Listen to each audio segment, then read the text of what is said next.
All right, what's up guys? No surprise, we're back here at the gym. It's actually a day off for me today. It's a stat holiday where I live. Forgot to actually turn off my work alarm this morning, so I was up a little earlier than normal. Already had 2 cups of coffee, so we should be good to go for this workout, which is gonna be a leg workout. See how busy it is today.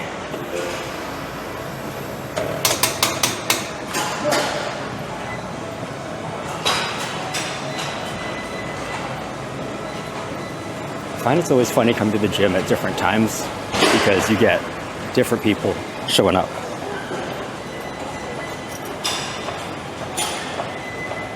Yeah, it's pretty busy today, which isn't surprising because there's always the morning crew and then it dies down afterwards.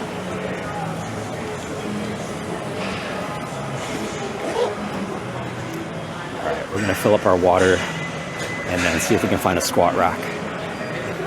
So I think I see a rack open. Could be a race for it. No, there's no rack open. They're all taken.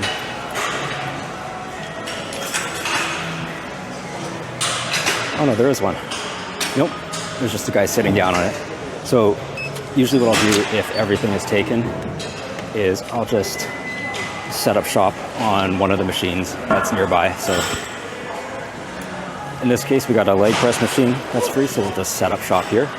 So the plan was to do squats today, but my gym has 4 squat racks and it looks like they're all taken and everybody on there looks like they just got started. So we're actually just going to adjust the leg workout today and do the leg press instead. It's actually one of the good things about having a lot more experience with the workouts is that if the piece of machine that you want or the equipment that you want isn't free, you can adapt on the fly because you've done a bunch of different exercises before and you know what's going to be effective for you as an alternative to what you intended to do originally. So we're just here, I think it's set number 3 right now. We've got 3 plates on each side. We're just doing sets of 10. So as per usual, before I head down here to the gym, I'm usually just sitting at home having my coffee and watching some YouTube videos. And this morning I was listening to a podcast with a bunch of guys that I like watching on YouTube. Christian Guzman, Max Tuning, who owns a candy company called Sour Strips. And I thought it was really interesting to hear them talking about growing their channels on YouTube and what they think the current climate of YouTube is right now. So being brand new to all this, I guess I'm just kind of coming into it all naive, but I guess there was a period of time in YouTube where there was a lot of viewership. Just everybody was consuming content. And nowadays, it seems like all of those people who have followed these, really popular influencers on YouTube they're kind of like either off the platform or they've moved on to different interests, which I think is really interesting. That these big influencers still think about audience engagement, even though they have hundreds of thousands of subscribers or millions of subscribers. So it's like, even if you're brand new to filming videos for YouTube, or if you've been in the game for a long time, it seems like it's something that's always going to be on your mind. Because, unless you're just filming the videos for fun, it sounds like a lot of people do this as a way to promote their businesses or a way to earn a living. But I was actually just listening to a YouTuber the other day talking about how you want to have all of your items in life in order before you switch completely over to trying to make videos to earn a living on YouTube.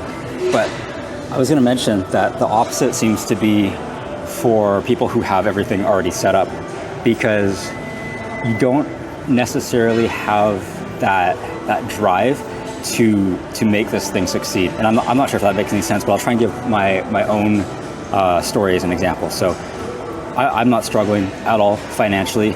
Everything is completely set in my life. I have a 9-to-5 job that pays all the bills and some. But the reason why I started doing this is because that kind of stuff gets stale after a while, and you want to try something new that challenges you. I think that's kind of what the gym is for a lot of people, is You know, if you've never been a gym person before, it's daunting for sure to just walk in the door for the first time. But anyone who knows about doing something consistently for a long period of time will know that you develop skills if you do things consistently, and I think more importantly, you develop confidence in yourself by sticking with something for a long time.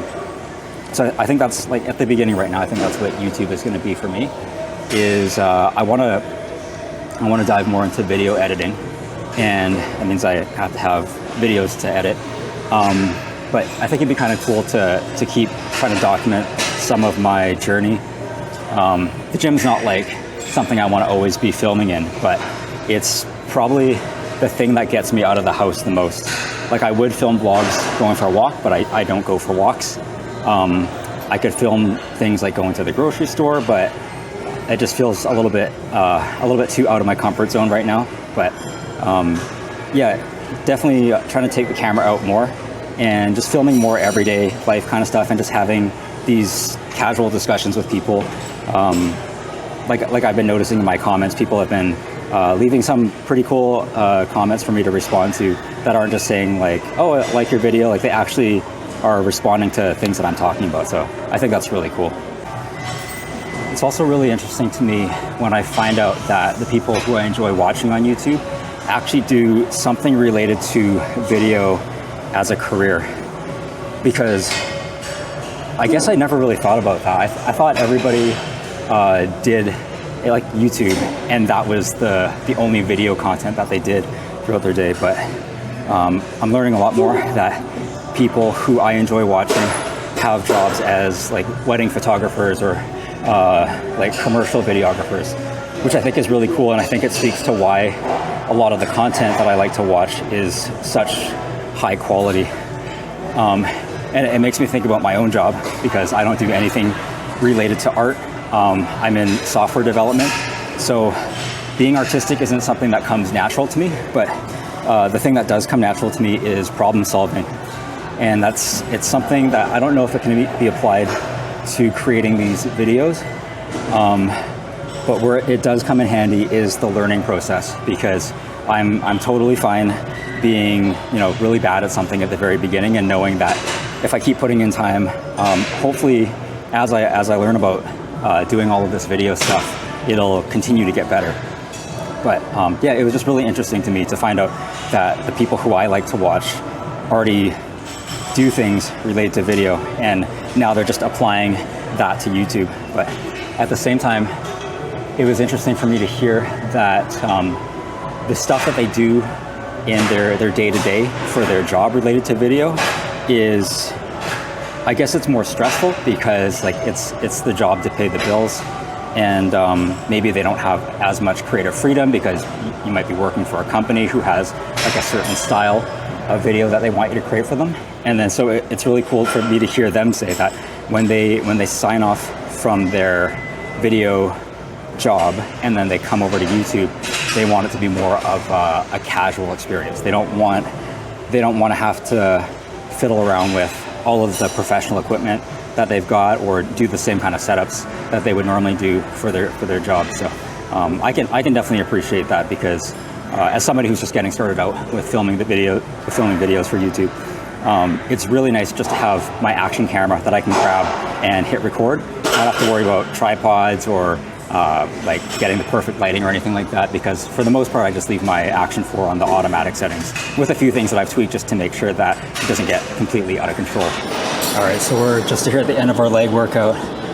So today, so far, I've done the leg press, I've done barbell squats, and then we did the back extension. And we're just here right now on the, I guess it's like seated leg press, where you're not pushing the weight at an angle, you're actually in a seat pushing horizontal, but it's like one of these cable kind of machines. I think that'll be it for the leg exercises today. I might try and hit some pull-ups towards the end. It's usually what I like to do just to finish off the workout. Still finding it kind of distracting while trying to talk to the camera in between my sets, mostly because when I'm in here, I like to focus on what I'm doing and trying to get a good pump going.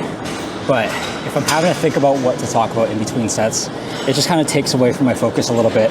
Enough so that usually when I leave here after filming in the gym, it feels like I didn't get the greatest workout, and I always feel like I need to come back and redo some stuff.